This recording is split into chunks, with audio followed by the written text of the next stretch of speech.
The Empire's flagship, the Pride of Varelin, gleamed with a sterile, imperial precision. Glass floors hummed beneath boots, and gold-trimmed banners hung like arrogance on display. It was a floating cathedral of judgment, orbiting a world yet to be named, far too close to the human border. At the head of the imperial conference table, Prior Silzen waited with the poise of a lizard who believed himself a lion. He was tall, bone-plated, and dressed in regal crimson armor that caught every light. Beside him sat two more species, one veiled in psychic tendrils that writhed when displeased, and the other a crystalline ambassador whose voice came in chimes. They had surrounded the humans with ceremony, a theater of control, a demonstration. 3 guards per general, heavy repeaters loaded with anti-organic rounds, just in case. The humans were late. Then the doors opened, not in a hurry, but with the lazy, confident hush of someone arriving exactly when they meant to. General Nadia Frost entered first. Her steps were soft, deliberate, almost predatory in their silence. She wore a dove-gray suit, civilian in appearance, though her posture had all the elegance of a coiled knife. A silk scarf tied at her throat fluttered when she walked, patterned with blue poppies and pale stars. She smiled as if she already knew the punchline. Behind her came General Haron Reeve, taller and broader, with a sunsk toothpick between his teeth. He wore old cowboy boots that clacked against the pristine floor, and his military badge was pinned upside down on purpose. He gave the guards a cheerful wink and made no apology for it. Last was General Marik Tao. He entered without looking at anyone, eyes tracing the floor as if following ghosts. His uniform was unadorned, no insignia, no rank patches. He held a worn leather notebook in one hand, a black pen in the other. His lips moved soundlessly as he read lines only he could see. They took their seats like tourists. Nadia sat first, folding her scarf neatly, crossing one leg over the other. Reeve leaned back with a creak, kicking one boot up on the chair beside him. Tao sat without a sound, pen already dancing across his notebook. Prior Silzen cleared his throat. "We are here under Imperial sanction, convened to address humanity's recent violations, specifically your species' covert assaults on Empire infrastructure, your unauthorized presence near Xerpes, and your growing refusal to honor Interstellar Treaty Code." He tilted his head. "You may speak in your defense." Nadia nodded graciously. "Would you like us to go alphabetically?" Reeve snorted, amused. Tao did not look up. Prior Silzen narrowed his eyes. "Do you find this process humorous?" "Well," Reeve drawled, "you did just accuse us of sneaking around your planets and causing trouble, but last I checked, it was you folks who dragged us here like we'd peed in the punch bowl." "The punch bowl," repeated the crystalline ambassador, uncertain. "A metaphor," Nadia supplied, for mirth. "It means this is a social situation, and you've just made it awkward." "We've made it justified," Silence snapped. "You were found within restricted zones. Human signatures were traced to destroyed supply depots. 3 Empire ships vanished within 2 cycles of human patrol proximity." Nadia said softly, "You brought 10 dreadnoughts, 3 war tribunals, and enough firepower to glass a moon for a conversation." Peter Silzen did not flinch. "You call it overreaction. I call it overcompensation." Reeve said, inspecting his nails, "Where we're from, you don't bring an army to an apology unless you're fixing to get punched in the face first." One of the guards shifted uneasily. The crystalline ambassador shimmered green with uncertainty. Silence stood. "You are not here to taunt us. You are here to explain yourselves, or be tried. If convicted, your worlds will face the consequences." "Consequences." Nadia smiled again, but it didn't touch her eyes. "Darling, we don't fear consequences. We design them." Tao looked up for the first time, his gaze flat and calm. "The stars don't remember peace," he murmured. "Only the pause between screams." There was a long silence.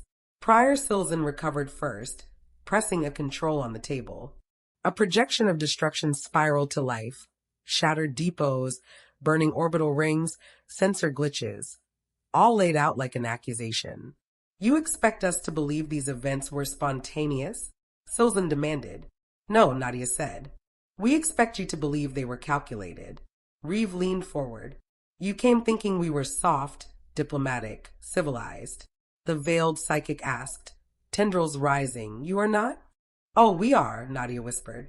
But we don't lose sleep over turning civilizations into glass dust when pushed.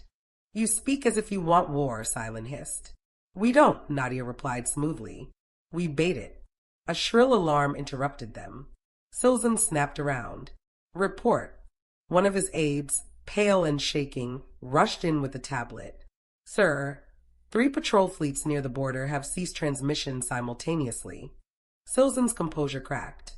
Is it human interference? We don't know. They just went dark. Reeve glanced at his wristwatch. Huh, would you look at that? Right on schedule. Nadia sipped from a teacup she hadn't had a moment ago. I suppose that's what happens when you prod the bear's throat. You've launched a coordinated strike. Silzen's voice was sharp and pitched. That's an act of war. No, Nadia said, folding her hands. You launching 10 dreadnoughts to kidnap 3 generals under false diplomatic pretense. That's an act of war. Us simply following up? That's common courtesy. You're bluffing, Silence said. Are we? Marik Tao whispered. Have you met a bluff that laughs in your sleep? Silence stared at them, scales paling. This is a trap. Nadia inclined her head, her voice a gentle blade. Of course it is. Reeve gave a slow clap. Took you long enough. Silzen barked at his guards. Secure them now. Nothing happened. The guards were gone. The doors stood open. The hallway beyond was empty and dark. Silzen's voice trembled. How? Nadia shrugged. Well, when you treat peace like a leash, don't be surprised when the dog turns around and bites you. The crystalline ambassador shattered into orange, screaming as his matrix imploded. Static fire licked the console beside him. Nadia didn't flinch. Tao stood slowly, notebook tucked into his coat. Tell your emperor, he said softly, that war with humanity doesn't begin with weapons. It begins with our silence. He turned to leave. Silzen watched them walk out, powerless. Nadia paused in the doorway. I did try the tea, she said, glancing at the cup. Tastes like powdered apologies. Reeve tipped his hat. Marik said nothing at all. They vanished into the corridor. No guards to stop them, no sirens left to wail.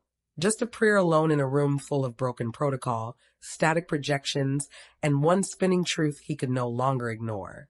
He hadn't captured 3 humans. They had captured him, and he was still smiling. The Pride of Brig was pristine. Too pristine. A place designed to intimidate, its white walls sterile and silent, its air recycled so clean it felt artificial. There were no shadows, no corners, no warmth. Only symmetry, order, and the illusion of control. The cell was clear-walled. Each general was given a separate enclosure, though they could see one another through the transparent durless, like fish in tanks. The guards had stopped speaking to them 3 hours ago. The cameras never blinked. Reeve lay on his cot with both hands behind his head, chewing what looked like gum but wasn't. They got good taste in architecture, he muttered, glancing at the floor. If you're into morgues. Tao sat cross-legged, his eyes closed, his fingers tracing the edge of a worn leather book. Occasionally his lips moved, but no sound emerged. Nadia Frost didn't sit. She stood in the middle of her cell with her hands folded before her, studying the wall across from her as though reading a poem written in light. She wasn't fidgeting. She was waiting, the kind of waiting that made men nervous. The guards stood at attention, armor humming faintly. They wore rebreathers and translator hoods, high-grade riot suppression gear. One of them, a younger officer with mottled green scales and twitchy fingers, shifted uncomfortably as Nadia turned her head slightly and smiled at him. Don't blink too long, she said sweetly. The air in these cells has a funny way of rearranging loyalty. He looked away. A soft chime sounded from the corridor, and the locking mechanism began to hiss. Reeve sat up, stretching. And here I was hoping they'd just forget we were here. I was getting comfortable. The door opened with imperial ceremony. Prior Silzen entered, his expression drawn tighter than before. Behind him marched 4 additional guards, all armed with repeater lances and shoulder-mounted shot cannons. Overkill, Reeve muttered. We're moving you, Silence said shortly. Orders from the War Tribunal. You will be transferred to the Bastion of Reason, tried under Article 7. Sounds very impartial, Nadia murmured. You won't speak during transfer, he barked. Any sudden movement will be treated as an act of aggression. Reeve raised both hands lazily. Ain't no movement sudden at my age, sugar. But sure, we'll play nice. The guards deactivated the cells. Energy walls shimmered and vanished. Nadia stepped forward gracefully. Tao followed, silent. Reeve took a detour to stretch his back with a loud crack. They were marched through pristine corridors, flanked by armored personnel. The ship thrummed beneath their boots, its reactors singing with subdued violence. None of the humans spoke, except Nadia. I was just thinking, she began conversationally, about how polite y'all are. So careful, so clean. Everything in its place. Silzen didn't answer. She continued. Anyway, back home, we've got a saying, the cleaner the room, the bloodier the crime. Ever hear that one? Quiet, barked the lead guard. Reeve snorted. You better let her talk. Otherwise, she gets real creative. They reached the hangar access doors, 12 meters of metal reinforced with null fields. The shuttle beyond was sterile and gray, lined with holding seats and neurosuppression cuffs. Step inside, Silzen ordered. Reeve held up a hand. Before I step into any flying coffin, can I just check the seal integrity? Last time I rode one of these, the life support had a leak. Kind of took the fun out of surviving. Silzen sneered. Do you take anything seriously? Reeve's smile vanished. You brought an execution team to a transport job. My fun left when you made the mistake of caging animals you didn't study first. The lights flickered once. Then again. Silzen turned. The lights cut out entirely. Total black. For a heartbeat, the ship was silent. Then the screaming started. Gunfire erupted down the corridor, sharp and sudden. A crashing sound echoed like a warhammer smashing glass. Someone barked orders in a language the translators couldn't parse. The floor tilted. Emergency lights blinked crimson. The humans hadn't moved. The guards turned their weapons up, forming a circle around their prisoners' defensive posture. Reeve coughed. Boy, you really don't get it. Nadia tilted her head. We weren't your prisoners. You were our transportation. A whistling sound, high and pure, pierced the hallway. Then came the explosion. The blast door behind them shattered inward, throwing 2 guards across the floor like broken dolls. Smoke rolled in, thick and electric with the tang of ionized air. Through the smoke stepped 5 figures, tall, smooth, helmeted, entirely silent. Not human, but not Empire either. They fired precision shots, disabling weapons, dropping guards before anyone could blink. The humans stood untouched. Who? Silzen wheezed, trying to reach for a sidearm. Reeve casually kicked it away. You've been boarded, bud. And before you ask, yes, it's ours. Kind of, Nadia said cheerfully. When you rerouted our transport through this sector, you passed directly beneath a little orbital speck we planted 2 years ago. You mean a relay station disguised as debris? Tao murmured. Nadia turned toward the nearest down guard, taking the shock cannon from his limp hand. She checked its weight, nodded, and slung it over her shoulder. Get to the command deck, she said to Reeve. Disable outbound comms. Reeve cracked his knuckles with pleasure. What about him? Tao asked, pointing to Silzen. Nadia walked over to the Prier, crouching beside him. You're going to sit here, she said softly, and think about every step you took to get here. Every arrogant order, every time you ignored the warnings, every peace summit you mocked. You're going to sit in your ship, helpless, and realize the war you wanted was a trick you played on yourself. You'll never get away with this, Silzen hissed. Oh, darling, Nadia whispered, we already have. Tao's voice cut through the haze. Time, 3 minutes. Nadia answered. More shots echoed in the distance, this time from the starboard hull. Reeve's voice came through a wrist transmitter. Deck's clear. Got a few clingy AI routines, but nothing our override can't choke. Begin dump protocol. Purging logs now, locking their drives in a loop, Nadia said. Good. Keep the escape pods prepped. As if on cue, a groan rippled through the hall. The ship shuddered. Warning lights spiraled to red. A computerized voice chirped politely in 3 languages. System anomaly detected. Reactor cooling compromised. Tao's eyes flicked toward the main corridor. We should go. Nadia looked at Silzen one last time. You could have had peace, he hissed. I trusted your smiles. And that, she said gently, was your first mistake. They moved fast, flanked by the silent operatives, cutting through side corridors toward the shuttle bay. The Empire's internal systems were buckling. Security drones spun in confused loops, targeting allies, shooting walls. A trap laced through with silence and subterfuge. As they boarded their escape vessel, Reeve gave a low whistle. This is a nice bird. I vote we keep it. Get us out, Nadia said. He dropped into the pilot's seat, hands dancing over controls like a pianist. Hang on, sweetheart. We're going to fly this tin can right out of their ego. The shuttle peeled away from the Pride of Varelin moments before its reactor finally failed. Behind them, the dreadnought went dark. No explosion, no fireball, just silence. Every light blinked out. Every system failed. It hung there like a dead god, drifting into the gravity well of a nearby moon. Tao stood behind Nadia, arms crossed. How long before they know it was never about this ship? An hour, she said. Maybe 2. Depends on how fast the prior screams. Reeve laughed. He's going to scream real pretty. Nadia sat down slowly, brushing dust from her scarf. Her fingers trembled, but only slightly. She looked out the window, watching the dead vessel spin. This was the easy part, she said. Tao nodded. Now they'll start to panic. Good, Reeve said, steering them toward the stars. Let him. Far below, the Empire's Pride began its long descent toward the surface of the unclaimed moon.